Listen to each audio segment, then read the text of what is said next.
In the golf swing, there is only one position that truly matters. Now, that position is impact. The golf ball does not know what your golf swing looks like, but it does know how it's been hit, aka it knows your impact position. But here's the thing that a lot of golfers get wrong.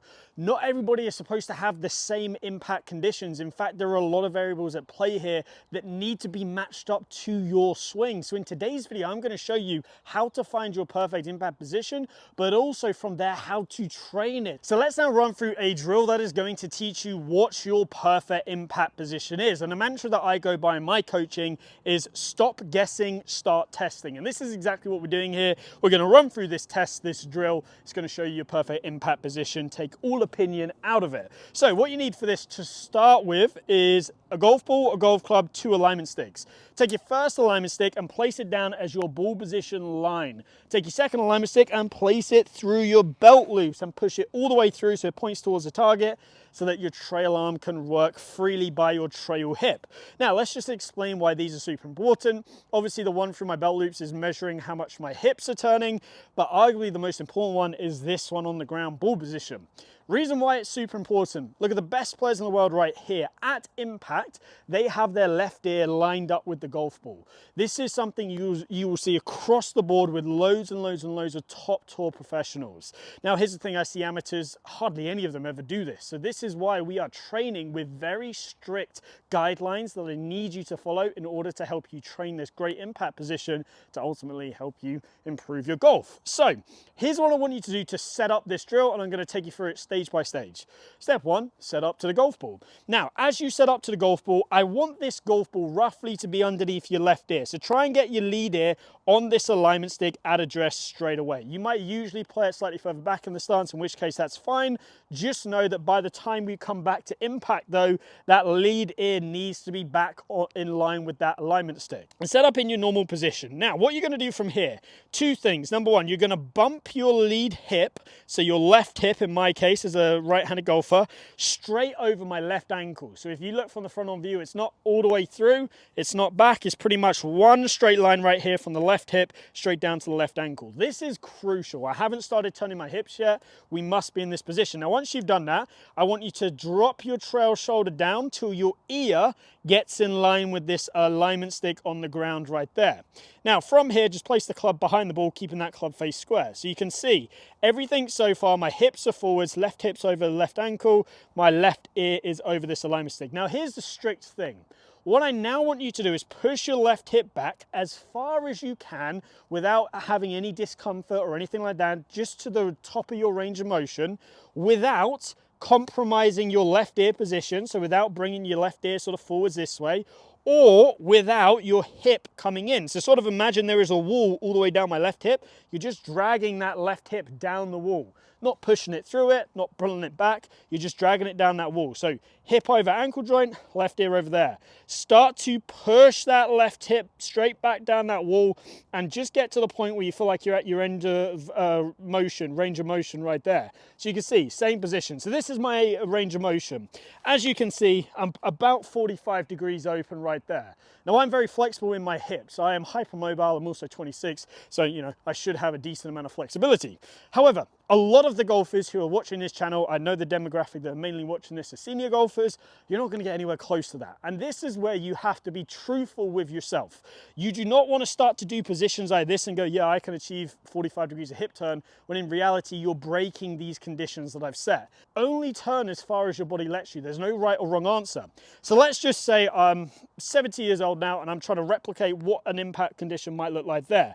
If I push back and I get to this position, I go, okay, yeah, that's as much as I can turn right there. If I go any further, I'm going to start to break down. You can see I have maybe 20 degrees of hip turn, maybe less, 15 degrees of hip turn, but this has put me in a position to where I'm going to be in a much better position. Now you can see, as I've done this as well, I've kept my hands on the club nice and relaxed and kept that club face nice and square. So you can see the amount of shaft lean I have here in this position is different to if I go to my impact position. You can see how my hands naturally start to get pulled more forwards. So what will take care naturally here is the shaft lean. The shaft lean will sort of take care of itself. What you'll notice is the more your hips are able to disassociate and separate and get open, the more shaft lean you'll naturally be able to have, but that is correlated with also being able to generate more club head speed. Now, once you've done that, again, left ear on that good position, left hip there, just push it back. Let's just say this is your impact position. Let your arms just naturally hang down. Make sure that club face is square, and now this is your perfect impact position. Now, once you've done this a couple of times, then it's time to set up the hitting station that we're going to do. So for this hitting station, what you need to do is you need to have a golf club rather than an alignment stick between your feet. If you have more than 2 alignment sticks, fantastic. I don't, I only have 2, so I'm just switching them around. Now, you're going to get back into this awesome impact position that we've just found to be your perfect position. What you're then going to do is place this basket outside of your lead foot, and you are going to get into that good impact position. Then from there, you're going to place this alignment stick in the ground so that when you are in this awesome impact position, you are just touching that alignment stick right there. So now what this is going to do is every time I get into this good impact position, I'm going to be able to touch that alignment stick back there and know I'm in a great position. So this is me right here. Let's just say that's a very comfortable impact for me. That's the position that I need to train at. So now you could, if you're hitting off grass, you can obviously stick it in the ground. Now I have some audio feedback for when I get into that good impact position. So you can see, good spot here, keep left ear on there. Good, there, I can hear it click, now I'm in that right position. So again, now I can just go back and forth, making sure that I'm getting back into this good position, and then this is training some audio feedback into me actually training this good impact position. Now, once you've done that a couple times, then it's time to start actually making some motions. Now, what I like to do is a drill called the preset impact drill. Here's how we're going to do it. We're going to start normally in our position.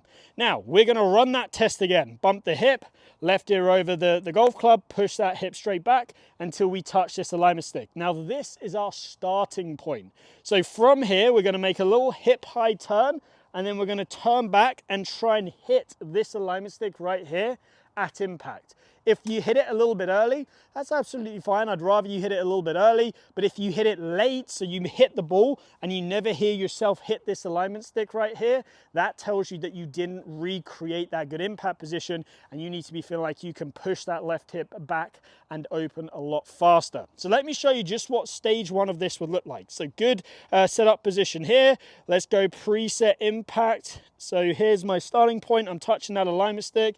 Okay, great. Now I'm going to turn from here and then turn through. A little hip high, hip high. And you can see that's gone no more than, say, it's got about 75 yards. I've knocked that alignment stick over. Again, you can just place it back into that good position. And I could hear I hit that alignment stick the same time that I hit the golf ball. So that tells me straight away, okay, yes, I've achieved that good impact position. But once you've done that a couple times and you want to then progress it to the next level, now we're going to take that away, keep this in the belt loops, and this is going to offer us some sort of visual in the corner of our eye in terms of training. So if I set up here, I'm going to get into my good setup position. Again, now recreate that preset impact. What feels natural to me, again, might be different to you. Make sure your club face is square. You can naturally see I've applied the right shaft lean there. Now from here, I'm going to turn back and try and turn through, and you can see that one went a little bit further there, and I was really trying to recreate that motion in terms of feeling that left hip open. I was imagining that alignment stick was there, and I was just trying to turn all the way through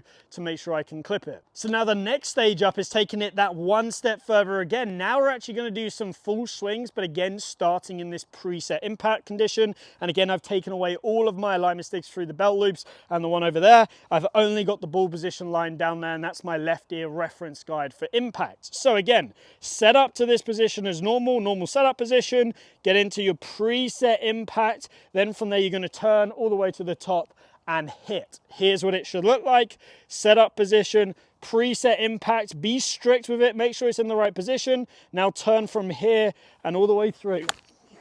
Now, the final stage is how we can take this into a practical situation as if we're out on the golf course. Now, what you will do is some rehearsal swings inside of the golf ball, just rehearsing that great impact position, making sure your head's in line, that left ear's in line with the golf ball, left hip's back in a good position. Just feel what's right for you. Remember, you might only get a little bit of hip turn, you might only be there. Absolutely fine. Just make sure you're rehearsing your correct impact position. Now, as you step into the ball, just do a little rehearsal swing back to my normal address position. one more look back, pull the trigger, recreate it. So there you have it. That is a step-by-step guide of A, how to find your perfect impact condition, and B, how to train it. I see so many people just have no idea what they're aiming for. And frankly, if you're 60, 70, 80 years old, you're not very flexible in your hips, looking at tour pros is not a realistic thing to do. So hopefully that makes sense. Hopefully that's going to personalize this impact condition more down to you. If you have questions about this, please ask away. If you have enjoyed today's video, please give it a like and subscribe, and I hope to see you back here soon.